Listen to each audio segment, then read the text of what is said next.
साहस सरोकार। नमस्कार, मैं हूं मयूरी श्रीवास्तव। आप देख रहे हैं प्राइम टीवी। रुक करते हैं खबरों की ओर। 2024 के चुनाव को लेकर ताबड़तोड़ बैठकों का दौर जारी है, जहां पीएम मोदी, अमित शाह और जेपी नड्डा तैयारियों को धार देने में लगे हुए हैं। इस बीच जेपी नड्डा की अगुवाई में बीजेपी मुख्यालय में आज अहम बैठक होगी। पिछले 2019 लोकसभा चुनाव में हारी हुई सीटों पर मंथन होगा। हारी हुई 160 सीटों की क्लस्टर बनाकर केंद्रीय मंत्रियों को जिम्मेदारी दी गई है। बता दें कि 24 के चुनाव को देखते हुए भारतीय जनता पार्टी कोई भी कसर नहीं छोड़ रही है। लगातार बैठक पर बैठक कर रही है, तमाम अभियान चलाए जा रहे हैं। वहीं बता दें कि आज बीजेपी मुख्यालय में एक फिर से अहम बैठक होनी है, जिसमें हारी हुई सीटों पर मेन फोकस रहेगा।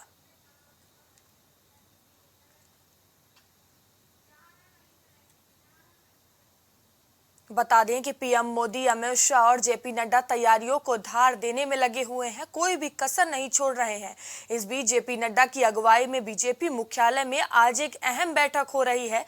और बता दें कि इस बैठक में पिछले 2019 के लोकसभा चुनाव में हारी हुई सीटों पर मंथन किया जाएगा। हारी हुई 160 सीटों की क्लस्टर बनाकर केंद्रीय मंत्रियों को जिम्मेदारी सौंपी गई है।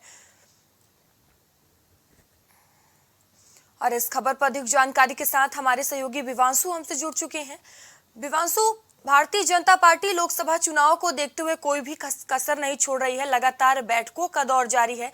आज भी एक अहम बैठक होने जा रही है। क्या कुछ खास रहने वाला है इस बैठक में?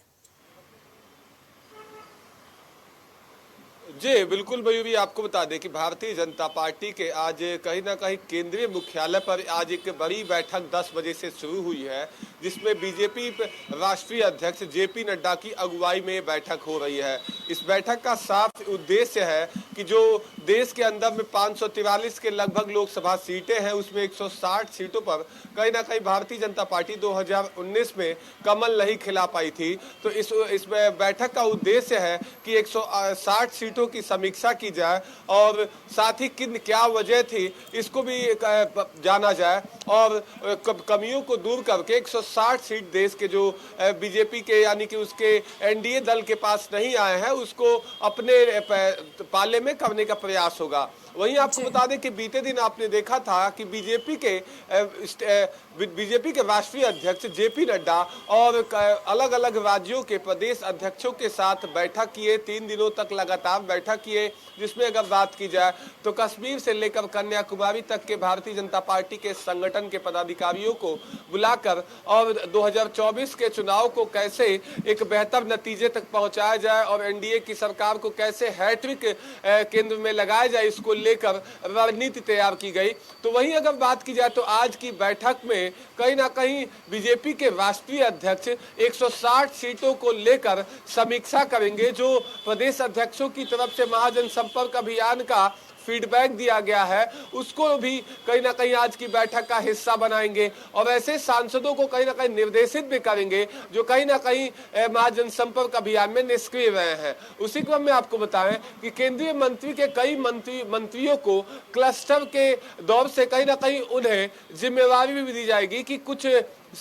सीटों का जैसे पर्यवेक्षक का और साथ ही साथ प्रस्तावक का नियुक्ति भारतीय जनता पार्टी की है, ठीक वैसे ही अब मंत्रियों को कहीं ना कहीं चुनावी रणभूमि में बीजेपी उतारने ही वाली है। अगर बात करें तो निर्मला सीतारमण को जो देश की वित्त मंत्री हैं, उन्हें कहीं ना कहीं साउथ इंडिया का प्रभाव मिल सकता है। वहीं अश्विनी चौबे जो कि कहीं ना कहीं बिहार की राजनीति में एक बड़ा नाम है, उन्हें बिहार की राजनीति में कहीं ना कहीं अहम जिम्मेदारी मिल सकती है। वहीं अगर बात की जाए दिल्ली की, तो दिल्ली के सांसद मनोज तिवारी को कहीं ना कहीं दिल्ली की और साथ ही साथ उत्तर प्रदेश के पश्चिम की जिम्मेवारी मिल सकती है। इसी क्रम में आपको बता दें कि अगर बात की जाए अमेठी, सुल्तानपुर, प्रतापगढ़ की, तो वहां से केंद्रीय मंत्री स्मृति ईरानी को जिम्मेवारी मिल सकती है। अब देखने वाली बात यह होगी कि 10 बजे से शुरू हुई ये बैठक में ये कब खत्म होती है और बैठक के बाद क्या निष्कर्ष निकलता है, वो बैठक के समाप्त होने के बाद साफ होगा। मयूरी,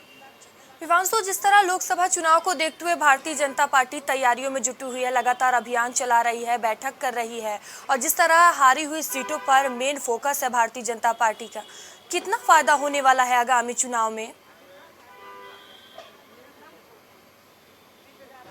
वही भी अगर बात की जाए तो भारतीय जनता पार्टी अगर देखे तो हर वक्त कहीं ना कहीं चुनाव के मोड में रहती है। उसके बीजेपी के कार्यकर्ता कहीं ना कहीं अलग अलग अभियानों से के माध्यम से आम जनमानस के बीच जाकर लगातार सरकार की बखान करते हुए नजर आते हैं। उसी क्रम में आपको बता दें कि इस बैठक से साफ तौर से जिन 160 सीटों पर 2019 के चुनाव में बीजेपी को जीत हासिल नहीं हुई थी या कम मार्जिन से चुनाव में हार हासिल हुई थी, तो इसको दुरुस्त करके और 160 सीटों पर कहीं ना कहीं बीजेपी अपने आप को मजबूत करना चाहती है कि अगर सरकार कहीं ना कहीं अगर देखे तो एक मजबूत फाइट विपक्षी दलों के साथ देखने को मिलता है, तो ये 160 सीट कहीं ना कहीं बीजेपी के लिए मार्जिन के तौर पे होगी, क्योंकि पूर्व में कहीं ना कहीं यहाँ जनाधार घटा है, जिसका नतीजा है कि बीजेपी 160 सीटों पर कहीं ना कहीं हार का मुंह देखना पड़ा। अब देखने वाली बात ये होगी कि 160 सीटों के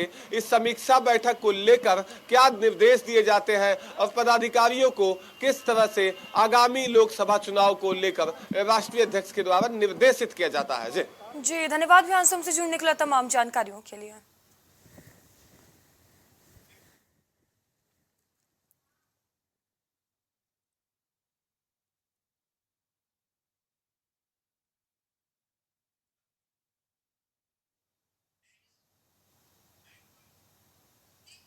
लोकसभा चुनाव 2024 को लेकर बहुजन समाज पार्टी की अपनी अलग ही तैयारी है। अगले साल होने वाले लोकसभा चुनाव के लिए सभी राजनीतिक दल विसात बिछाने में जुटे हैं। बसपा संगठन को मजबूत करने में जुटी है। इस बीच मायावती के निर्देश पर पश्चिमी यूपी के 5 जिलों में जिला अध्यक्ष बदले गए हैं। मुरादाबाद में सुनील आजाद, बिजनौर में दिलीप कुमार, अमरोहा में सोमपाल सिंह एडवोकेट, रामपुर में सुरेंद्र, मथुरा में गोवर्धन को नया जिला अध्यक्ष बनाया गया है। बता दें कि लोकसभा चुनाव को देखते हुए कोई भी राजनीतिक पार्टियां कोई भी कसर नहीं छोड़ रही हैं, लगातार तैयारियों में जुटी हुई हैं। जहां भारतीय जनता पार्टी लगातार तैयारियों में जुटी हुई है, वहीं समाजवादी पीछे नहीं है। वहीं अब बसपा भी पीछे नहीं रहना चाहती, लगातार समीकरण बनाने में लगी हुई है। वहीं संगठन को मजबूत करने के लिए पश्चिमी यूपी के 5 जिलों के जिला अध्यक्ष बदले गए हैं। बता दें कि आगामी लोकसभा चुनाव को देखते हुए सभी पार्टियां तैयारियों में जुटी हुई हैं। वहीं बसपा भी अब पीछे नहीं है, लगातार तैयारियों को धार देते हुए बहुजन समाज पार्टी भी नजर आ रही है। अगले साल होने वाले लोकसभा चुनाव के लिए सभी राजनीतिक दल विसात बिछाने में जुटे हुए हैं। बसपा संगठन को मजबूत करने में जुटी हुई है। इस बीच मायावती के निर्देश पर पश्चिमी यूपी के 5 जिलों में जिला अध्यक्ष बदले गए हैं। और इस खबर पर अधिक जानकारी के साथ हमारे सहयोगी विवेक हमसे जुड़ चुके हैं। विवेक, देखिए लोकसभा चुनाव को लेकर सभी पार्टियां तैयारियों में जुटी हुई हैं, वहीं बसपा भी अब पीछे नहीं रहना चाहती। बसपा संगठन को मजबूत करने में जुटी हुई है। जी बिल्कुल, जिस तरीके से अगर देखा जाए तो मिशन 2024 को लेकर सभी राजनीतिक दल अपने संगठन में फेरबदल कर रहे हैं या फिर फेरबदल करने का विचार कर रहे हैं। अगर बात की जाए तो सत्ताधारी पार्टी भारतीय जनता पार्टी भी अपने संगठन में कुछ बदलाव के संकेत दे चुके हैं। और जहां तक बात की जाए तो संगठन के अलावा मंत्रिमंडल, चाहे वो केंद्र का मंत्रिमंडल हो या उत्तर प्रदेश सरकार का मंत्रिमंडल हो, आगामी लोकसभा चुनाव के पहले यहाँ पे भी फेरबदल देखा जा सकता है। ऐसे में बसपा सुप्रीमो मायावती ने पश्चिमी यूपी की राजनीति को साधने के लिए वहां के 5 जिला अध्यक्षों को बदल दिया है।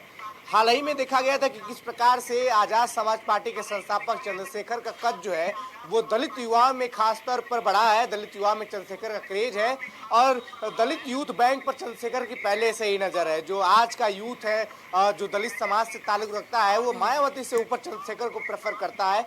इसी के लिहाज से अपने भतीजे आकाश आनंद को उन्होंने 4 विधानसभा राज्यों का प्रभारी बनाया है और चंद्रशेखर के सामने एक दलित चेहरा भी पेश किया ताकि यूथ आकाश आनंद से ज्यादा कनेक्ट हो पाए।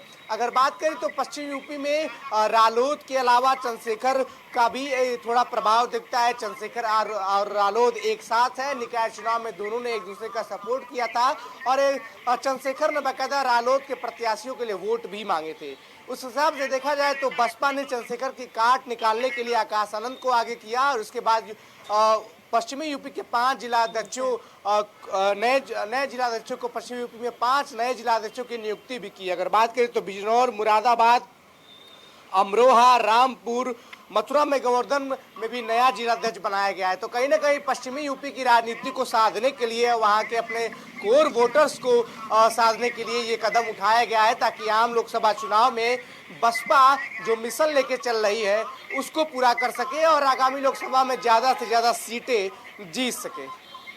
तो विवेक, जिस तरह से मायावती एक कवायद कर रही हैं पश्चिमी यूपी को साधने के लिए 5 जिलों के जिला अध्यक्ष बदले गए हैं, कितना कामयाब होंगी इससे और कितना इनसे फायदा होगा?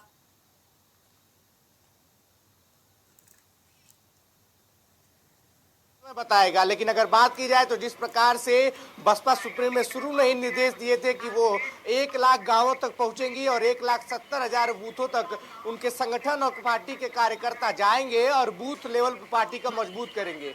इसके अलावा हर बूथ पे जाके हर बूथ के वोटर्स को पार्टी के विचारधारा से जोड़ेंगे, चाहे वो महिला हो, चाहे बुजुर्ग हो या फिर युवा पीढ़ी हो।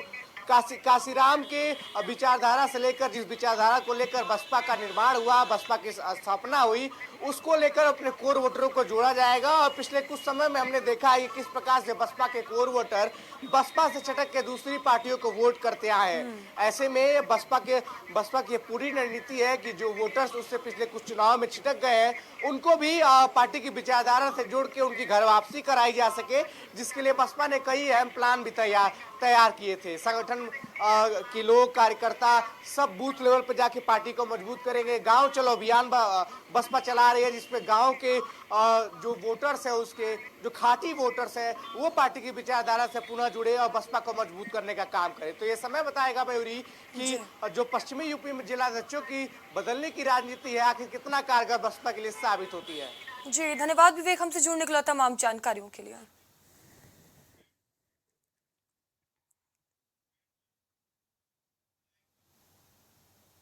देश के कई राज्यों में हुई भारी बारिश के बाद दिल्ली में यमुना का जलस्तर खतरे के निशान से ऊपर बह रहा है।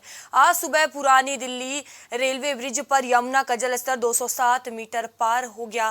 दरअसल हरियाणा के हथनी कुंड बैराज से 3 लाख क्यूसेक पानी छोड़े जाने के बाद यमुना में पानी बढ़ा है। दूसरी ओर यूपी की राजधानी लखनऊ, कानपुर समेत कई जिलों में भारी आफत बनकर बरस रही है। गोंडा, बस्ती, बहराइच, बनारस समेत कई जिलों में हाई अलर्ट जारी किया गया है।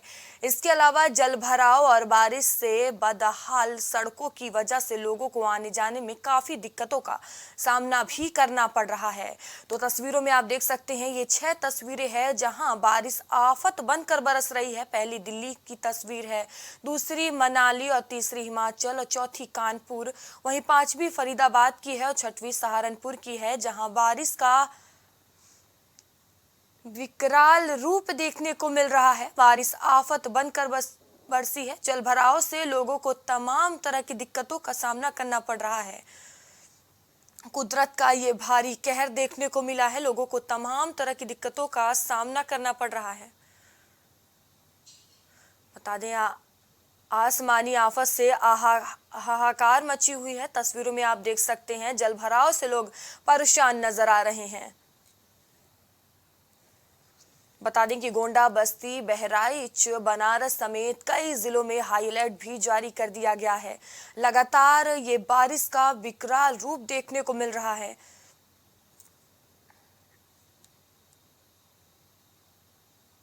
जलभराव से लोग परेशान नजर आ रहे हैं। ये तस्वीरों में आप देख सकते हैं कि कैसे आसमानी आफत बरसी है और लोगों का जीना मुश्किल हो गया है। लोगों को तमाम तरह की दिक्कतों का सामना करना पड़ रहा है। बता दें कि देश के कई राज्यों में भारी बारिश के बाद दिल्ली में यमुना का जलस्तर खतरे के निशान के ऊपर बह रहा है। आज सुबह पुरानी दिल्ली रेलवे ब्रिज पर यमुना का जलस्तर 207 मीटर पार कर गया है, जिसके कारण लोगों की मुश्किलें लगातार बढ़ती हुई नजर आ रही है। तस्वीरों में आप देख सकते हैं कैसे आफत बनकर ये बारिश बरस रही है। और इस खबर पर अधिक जानकारी के साथ हमारे सहयोगी कानपुर से उपेंद्र हमसे जुड़ चुके हैं। उपेंद्र, देखिए, बारिश का कहर लगातार देखने को मिल रहा है। अब लोगों के लिए बारिश आफत बनती हुई नजर आ रही है। आप कानपुर में मौजूद हैं, क्या कुछ स्थिति दिखाई दे रही है?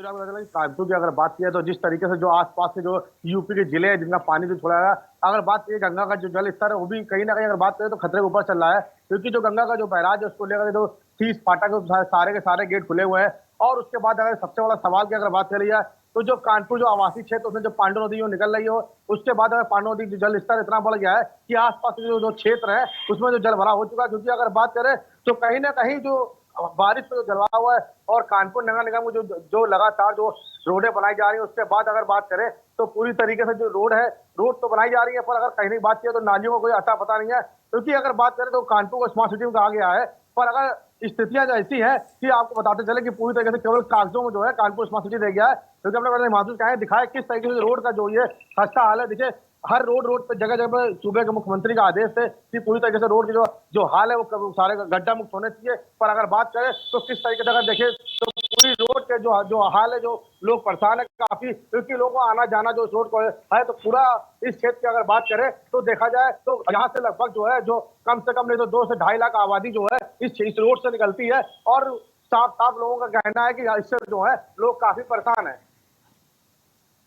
उपेंद्र, अभी मौसम विभाग के द्वारा क्या कुछ कहा गया है मौसम को लेकर? क्योंकि अभी जिस तरह से बारिश हो रही है और तस्वीरें आप दिखा रहे हैं कि लोगों को तमाम तरह की दिक्कतों का सामना करना पड़ रहा है।